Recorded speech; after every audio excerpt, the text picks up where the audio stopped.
You defined your strategy for test automation. You've put practices in place to build a culture that supports your strategy. You've reviewed key concepts on building reliable tests as well as making sure your application can be automated against.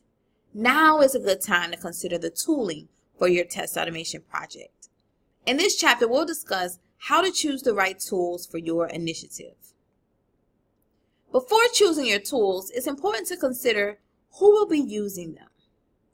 If you don't have programmers who will actively contribute to the test automation, then building your own test automation framework may not be a viable option.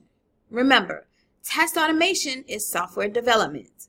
If your idea is that you'll have your testers learn how to code and then create this brand new software development project, please realize that this takes quite a bit of investment in education for them. Your organization should provide a massive amount of support for this. If that seems unrealistic, there are codeless tools on the market which allow your testers to record their scenarios and then execute them as part of regression testing.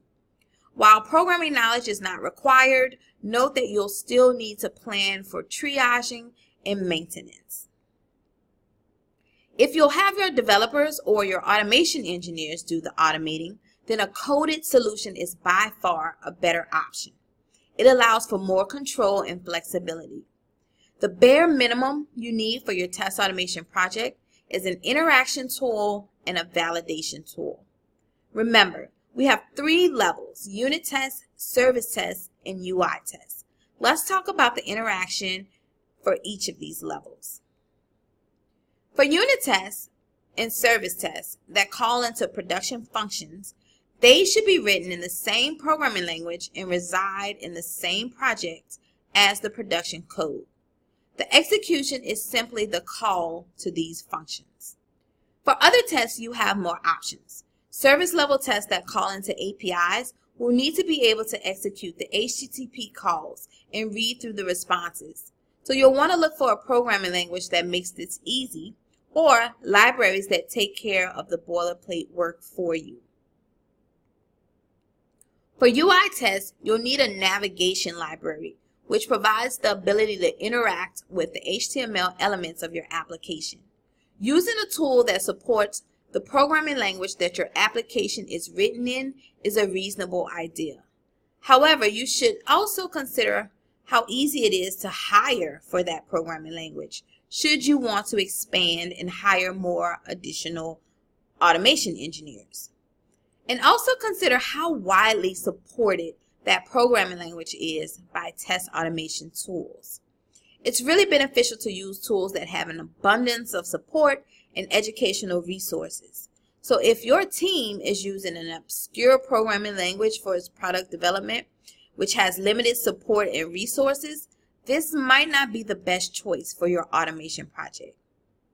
Another factor to consider is the browsers and devices you need to run your test automation against, and ensure that the tools you choose are supported for these options.